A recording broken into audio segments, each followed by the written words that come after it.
You never think it's the last time. Not when you tie your son's shoes.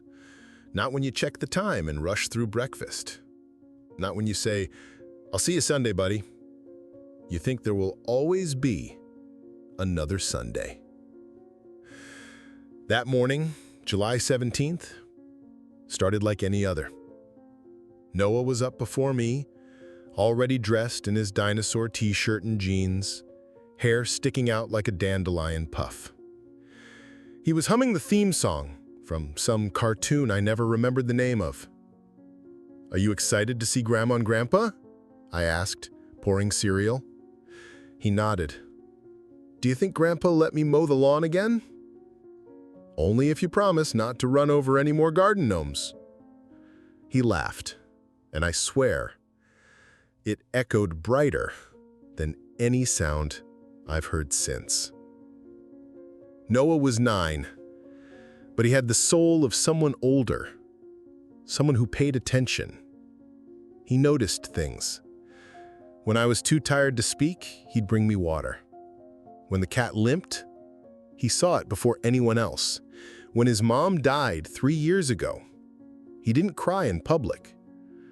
He waited until we were under the covers, holding hands, and whispered, "Will you still be okay, Dad?" He was that kind of boy. That morning, we drove to O'Hare Airport in Chicago. The roads were clear, the sunrise golden. He made up stories about the clouds, how some were dragons and others were pancakes. At the terminal, I helped him check his little navy blue backpack.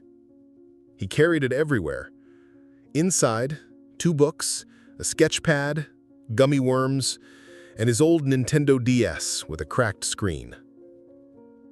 I made him promise me to text me when he landed. Then came the gate. Gate C-17.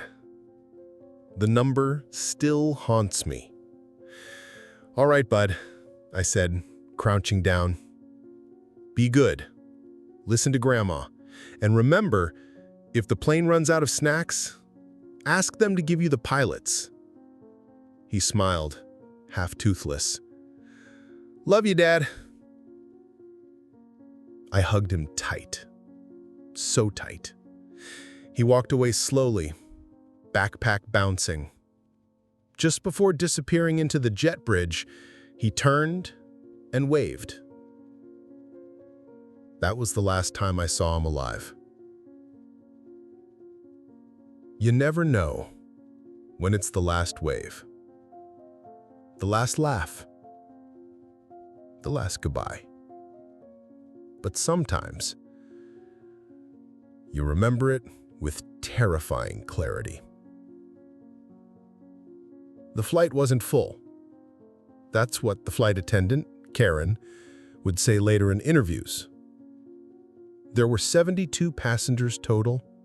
It was a light afternoon flight, mostly families, retirees, 2 business travelers, and a handful of kids flying alone. Noah was one of them. He took seat 16A, window seat, just above the wing. He liked that.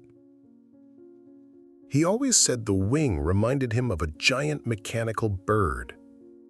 The woman beside him was in her 40s, quiet, with a romance novel and a bottle of ginger ale. She smiled when he sat down. He smiled back, polite but distracted. He was watching the crew. 2 flight attendants were loading snacks into the galley. One of them dropped a small packet. Noah noticed. He picked it up and handed it back. "Thanks, buddy," the man said with a wink. The boarding continued. Karen, the senior attendant, did the safety demo with practiced gestures. Noah watched, really watched. While most passengers fiddled with their phones or adjusted seatbelts, Noah followed every step. He even mimicked her with his hands. At 2:17 p.m., the plane pushed back from gate C-17. Flight PacificAir 2281 bound for Eugene, Oregon. Taxi, clearance, liftoff. The plane climbed through the cloud cover smoothly, with only a slight bump. Noah pressed his face against the glass, watching the city shrink into grids of cars and rooftops. He loved this part. About 17 minutes into the flight, the captain made his announcement. Cruising altitude 32,000 feet, expected arrival in 2 hours and 14 minutes, weather calm. Noah was drawing in his sketchpad. He was tracing something that looked like a superhero with jet wings when he paused. There it was. A strange clicking noise. Not loud, not rhythmic. From the back of the plane. He turned, looked behind him. No one else reacted. The sound came again. Click. Click. Then a faint thud. He frowned. Then he unbuckled his seatbelt, stood up, and walked toward the back. Karen was pouring water into cups when she saw him. "Hey, sweetheart, you okay?" Noah hesitated, then pointed toward the rear door. "Something sounds weird back there, like ticking." Karen looked at him for a second, then at the door, then back at him. "Ticking?" He nodded. "And a bump, like metal, but soft." Karen went pale. She had worked in aviation for 19 years. She knew the AFT service door had been giving minor sensor issues in past flights, but maintenance had cleared it. Still. She gave Noah a cup of water and asked him to return to his seat. Then she picked up the intercom. "Captain, we might have a problem." Silence. Then a calm, clipped reply over the intercom. "Go ahead." Karen turned slightly, shielding her voice from passengers lingering near the lavatory. She lowered her tone. "A child noticed some unusual clicking and bumping sounds near the aft service door. It's not loud, but consistent. He described it as ticking. I listened, and I think he might be right." "Copy that. Lock down the galley, secure the door, and I'll have co-pilot Wexler run diagnostics." Inside the cockpit, Captain Greg Marsh's fingers moved quickly over the control panel. Beside him, First Officer Wexler opened the maintenance logs and sensor readouts. There it was, a faint vibration reading near the rear pressure bulkhead. Not enough to trigger an alarm, just noise. But Marsh had flown for 26 years. He knew the sound of almost nothing sometimes meant everything. He tapped the console. "Cabin pressurization holding?" "Yes, Captain, but barely," Marsh murmured. Meanwhile, Karen returned to her aisle duties, but her eyes kept drifting to seat 16A, where Noah sat, sipping water and sketching again. She wondered how he'd even heard it. The kids these days were always buried in screens, earbuds, oblivious. But not him. Not this boy. She walked over slowly, crouched beside him. "Hey," she said softly. "You have really good ears." Noah smiled shyly. "I just listen a lot." "You may have helped us more than you know." Noah looked confused. "Did I do something wrong?" Karen shook her head. "You did something right." Back in the cockpit, Marsh had made his decision. He radioed ATC, requested immediate clearance for a deviation and emergency landing protocol. Nearest major airport, Boise, Idaho. "Better safe than sorry," he said aloud. Wexler agreed. "Passengers? Tell them it's a precaution, mechanical observation, nothing more." Karen took the intercom mic. "Ladies and gentlemen, this is your flight crew speaking. We're making a slight diversion to Boise as a routine precaution. Everything is under control. We appreciate your cooperation." In seat 16A, Noah heard the announcement. He looked at Karen. She winked. And for a moment, the hum of the engine sounded just a bit lighter, but not for long. At first, no one noticed. A slight tilt of the wings. A gentle correction, of course. To the average passenger, it felt like nothing more than adjusting for a gust of wind. But to Captain Greg Marsh, it was the first step in navigating something he hoped would never escalate. Boise approach. This is PacificAir 2281 requesting emergency landing clearance due to suspected structural anomaly. Roger 2281, cleared to descend. Runway 28L. Emergency services notified. Marsh nodded. Let's keep it smooth.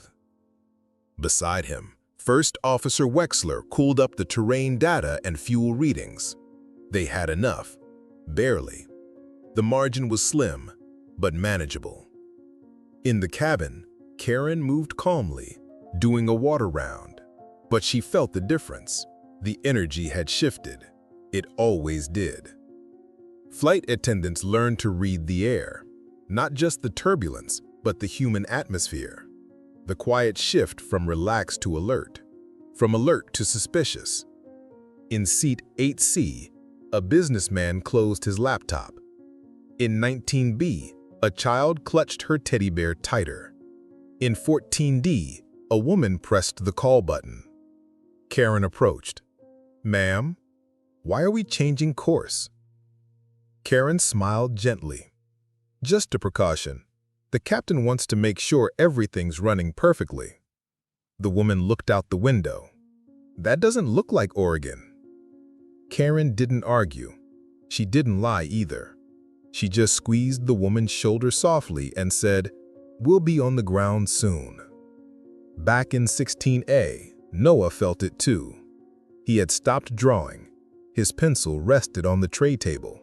His small hands clutched the seat. He looked out and noticed the sun was now on the wrong side. Even kids notice when something changes. Across the aisle, the man who had been watching a movie turned off his screen. A silence had begun to grow, not loud but wide. A silence of breath held, of questions swallowed. The kind of silence that fills cabins before something goes very wrong. Inside the cockpit, Marsh kept his eyes locked forward. Altitude 25,000 and descending. "Landing gear?" asked Wexler. "Not yet." A minute passed. Then Marsh said, quietly, "Tell them to prepare the cabin." It started with a sound. A deep metallic groan, like a ship being torn open underwater. Passengers turned, confused. Some looked toward the rear. Others looked to the ceiling. Then came the vibration, subtle at first, then building. The floor shivered beneath their feet. Overhead bins trembled. The captain's voice cracked through the speakers. "Brace. Brace for impact. This is not a drill." Screams. The kind that come from instinct, not fear. Raw, human, primal. Mothers clutching children. Men throwing arms over loved ones. Flight attendants shouting commands over the chaos. Karen reached for the intercom, but was thrown sideways. The aircraft lurched to the left, violently. Oxygen masks dropped like a second wave of panic. Noah's eyes widened as the mask fell in front of him.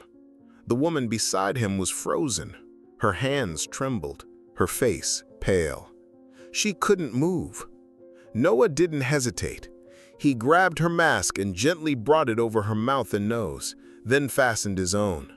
The plane dropped again, this time harder. A jolt threw trays and cups into the air.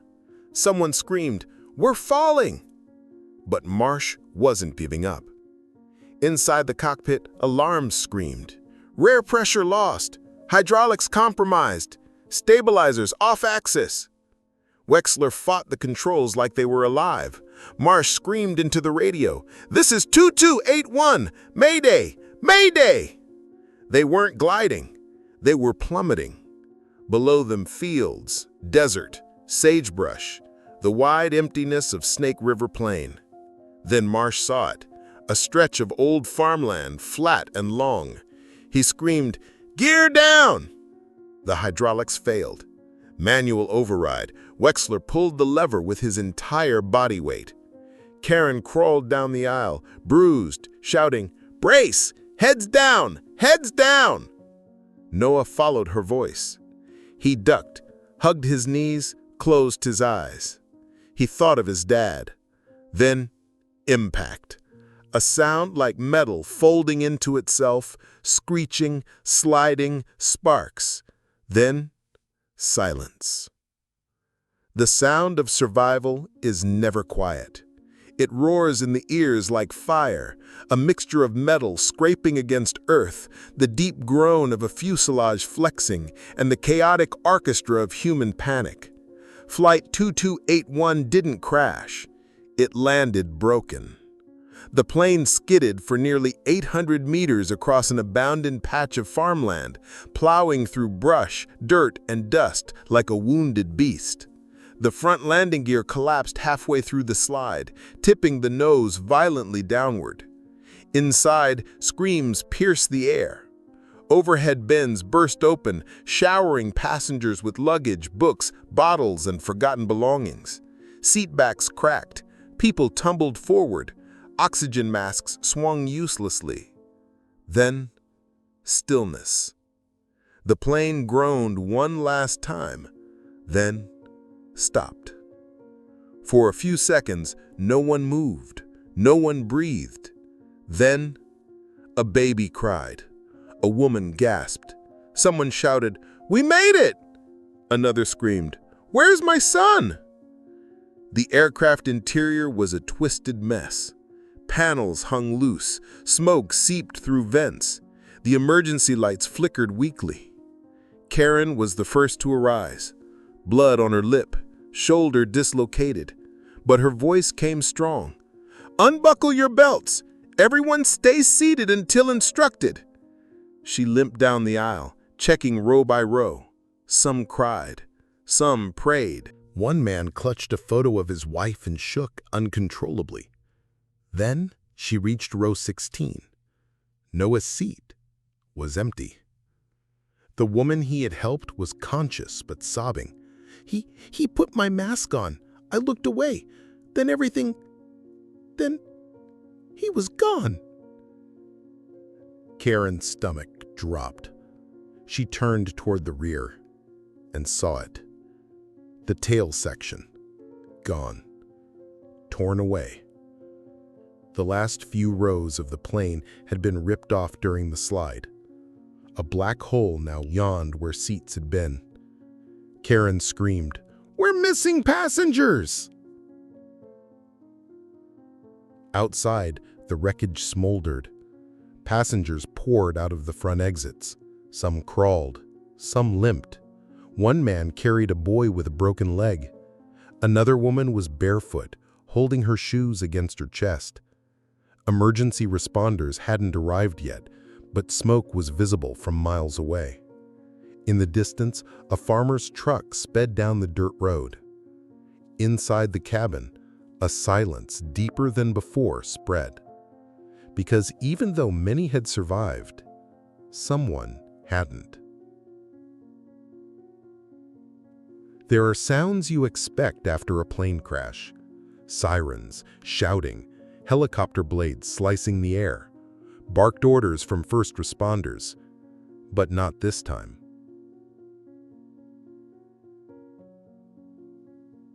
What followed the landing of PacificAir 2281 wasn't noise.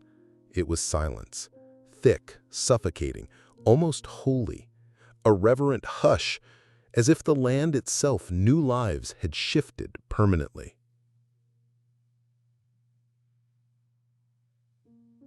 Karen stood at the base of the emergency slide, barefoot, one arm cradled against her chest. Blood matted her sleeve. Her eyes searched every face that stumbled out, but not his. Noah wasn't among them. The boy who had spoken up, the one who had listened when no one else did. Gone.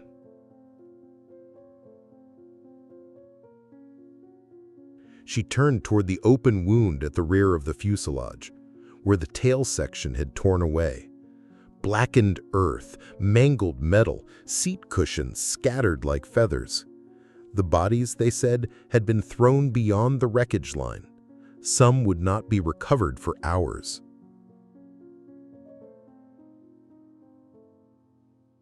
One firefighter approached her. "Ma'am, please sit, you need treatment." She nodded but didn't move.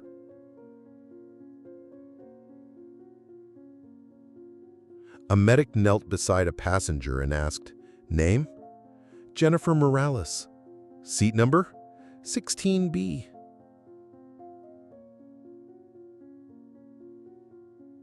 Karen turned sharply. That was Noah's row. Jennifer, the woman he helped, the one who couldn't put her mask on. Karen approached her. "The boy, do you remember him?"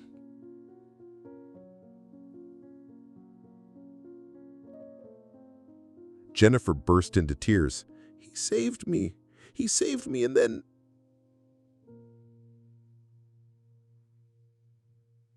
She couldn't finish.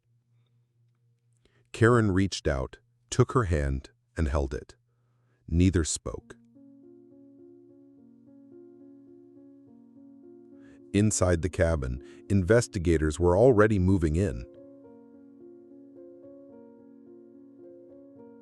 Outside, the field filled with emergency lights.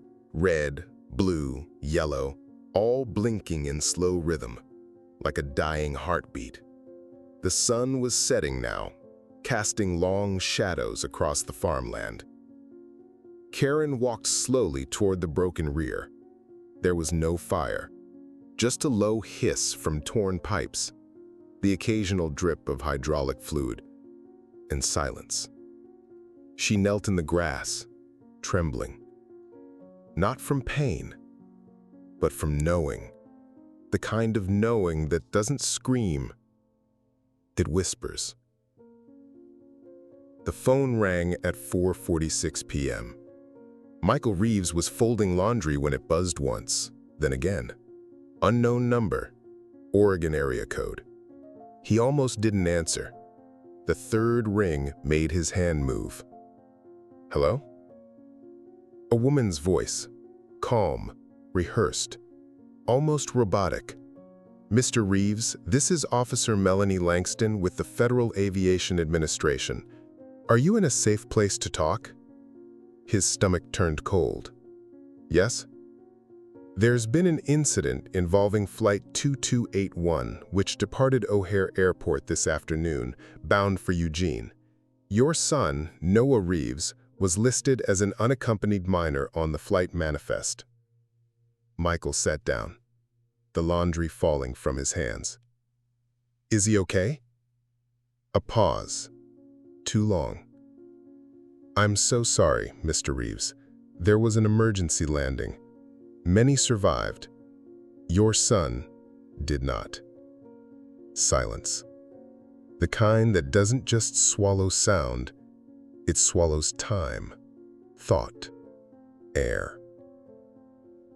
I don't understand," he said. "He was seated near the tail section, which detached upon landing. However," she hesitated, "he alerted the crew to a mechanical anomaly. Because of that alert, the pilot initiated the emergency procedures that ultimately saved the lives of nearly everyone on board." Michael didn't speak. He couldn't. "Your son," she added softly, "saved dozens of lives today." That sentence would replay in his mind for years, but not today. Today, he was on the floor. Phone dropped, breathing in gasps. He saw the last moment again. Noah's wave at the gate, the backpack, the dinosaur shirt, the words, "Love you, Dad." Michael screamed, a sound pulled from a part of the soul most people never touch. He screamed until his throat burned, until the neighbors knocked on the door, until he had nothing left. Later, officials would confirm his son's body had been located outside the tail wreckage. Instant impact. No suffering. It didn't matter. He was gone. Gone. But he had saved them. Noah. 9 years old. 9. The sky was overcast the day they buried Noah. Gray, silent, soft.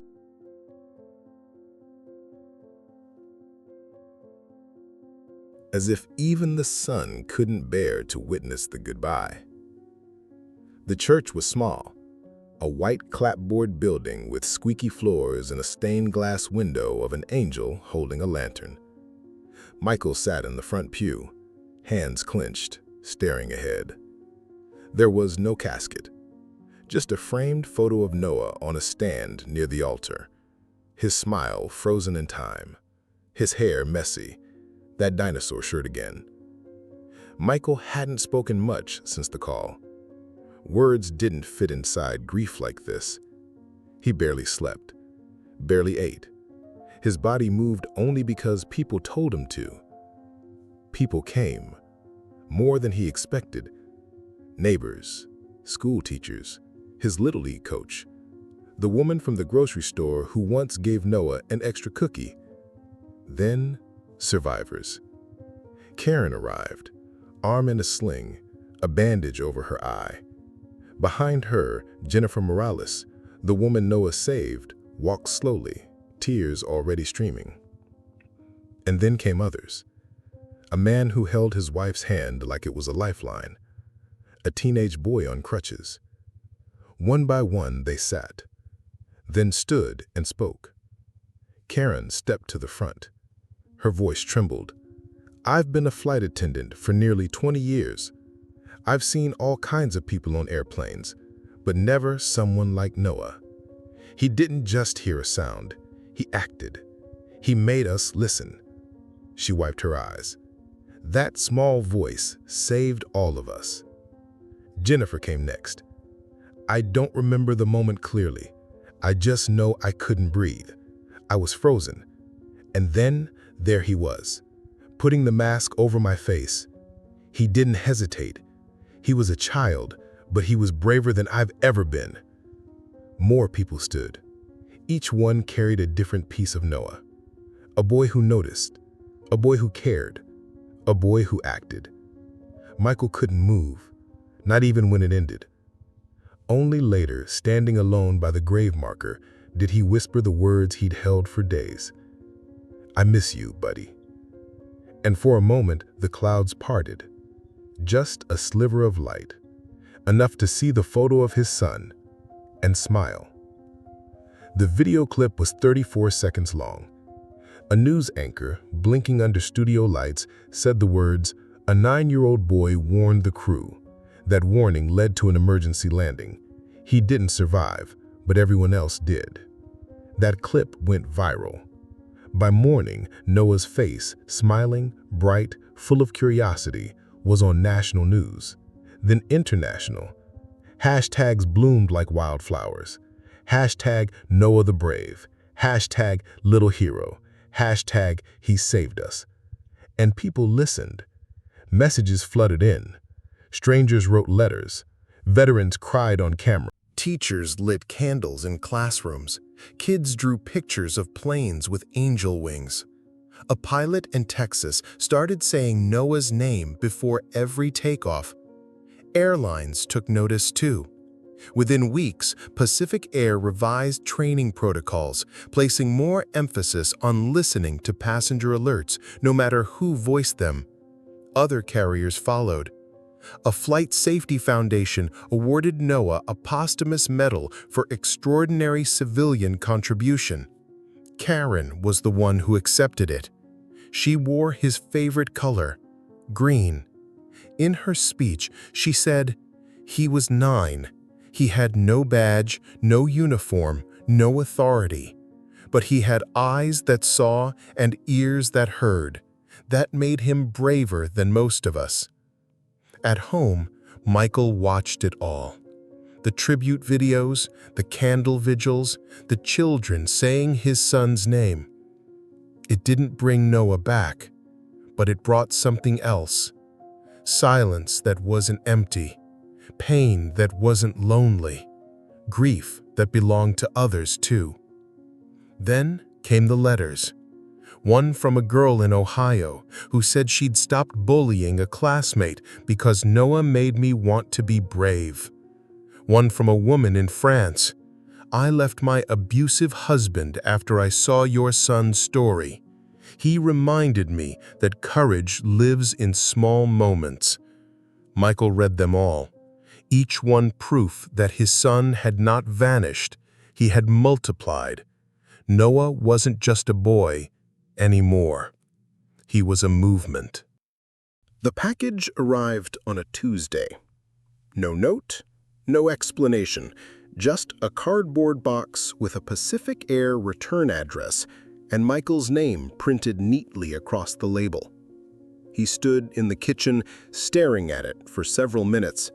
It sat on the counter like a sealed memory, pulsing with meaning. He didn't open it right away. Instead, he made tea, sat down, let the quiet fill the house.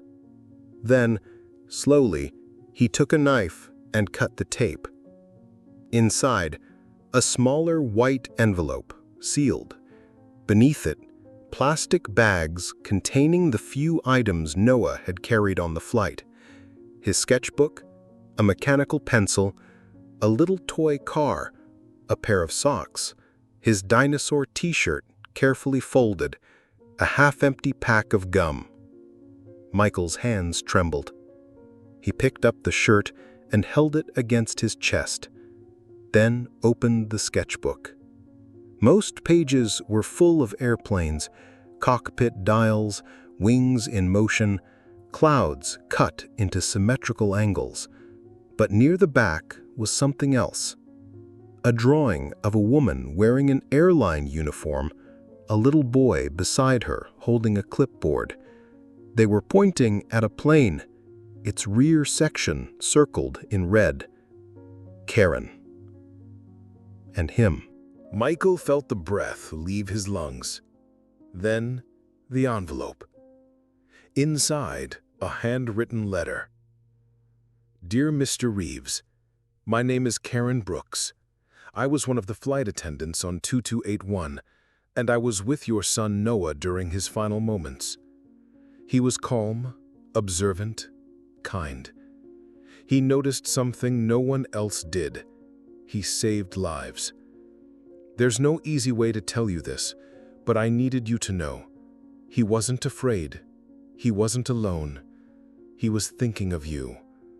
He told me, before things got bad, that he wanted to be a pilot like his dad someday.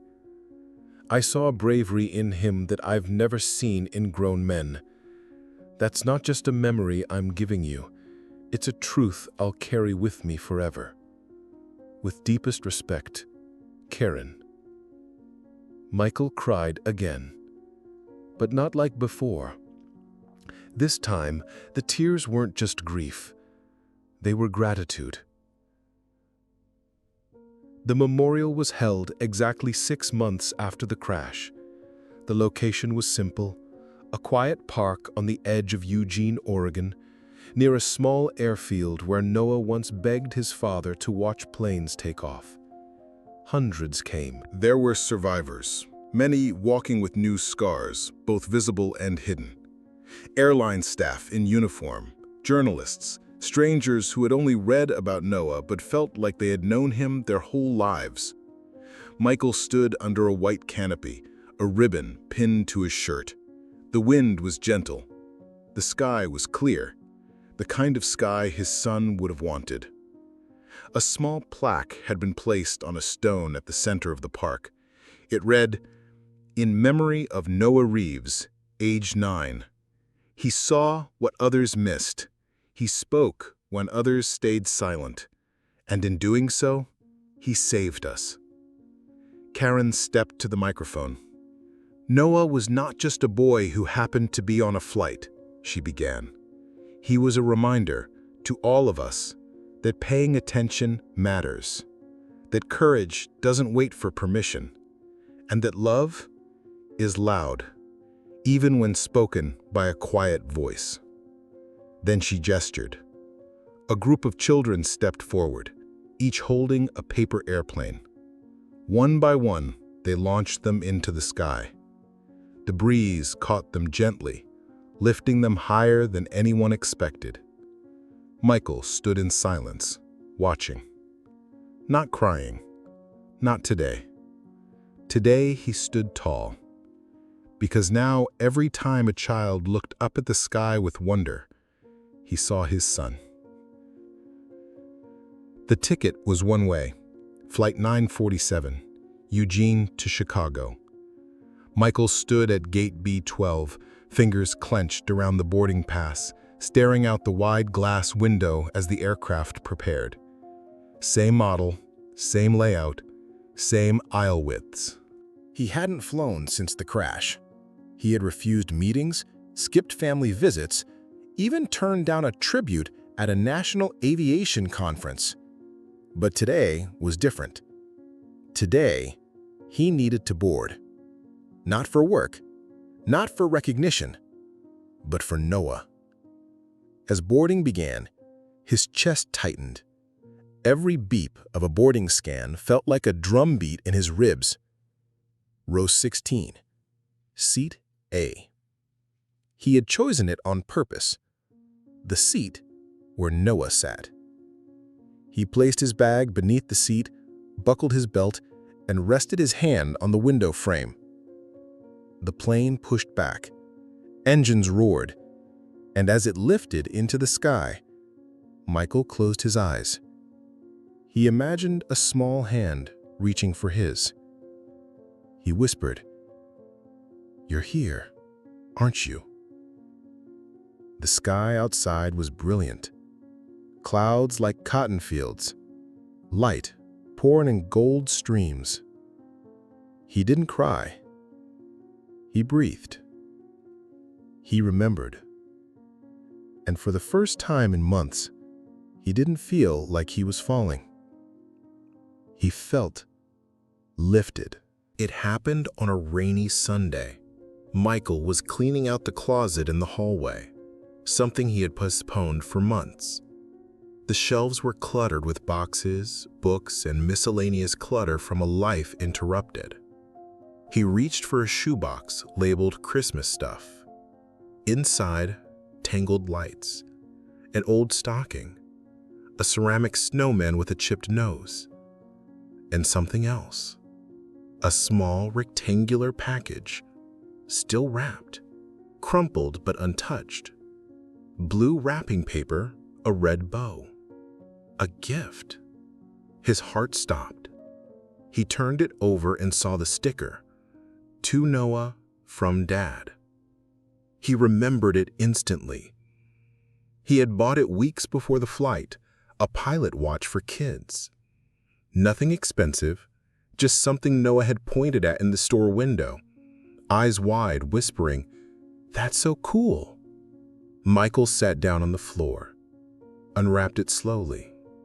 The watch was still inside, ticking.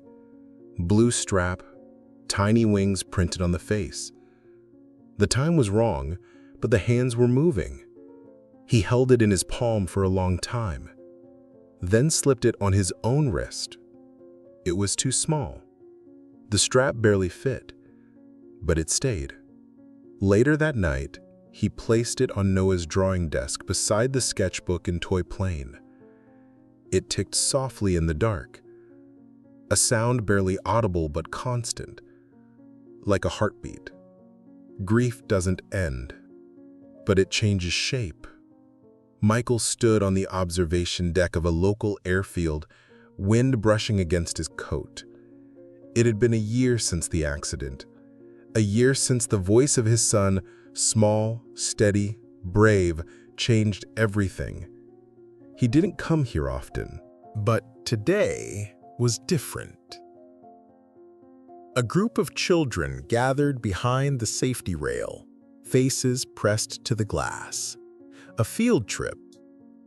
One boy turned, pointing to the sky. "Look, that one's a Boeing!" Michael smiled. The boy wore a shirt with wings on it, not just any wings. Noah's design.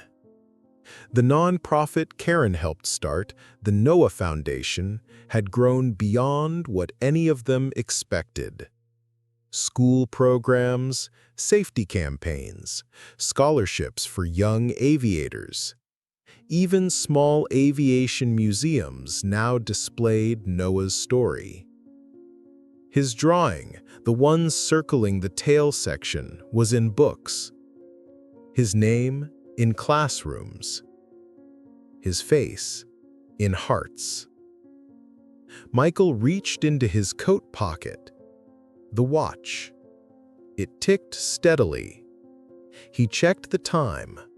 A plane was preparing for takeoff, wheels rumbling. Children clapped. He looked up, and for a moment he wasn't a grieving father. He was just a man watching the sky his son had noticed, studied, loved. The sky that never betrayed him. Because the truth was, the plane didn't fall that day. The world rose to meet one small boy's voice, and it never stopped rising.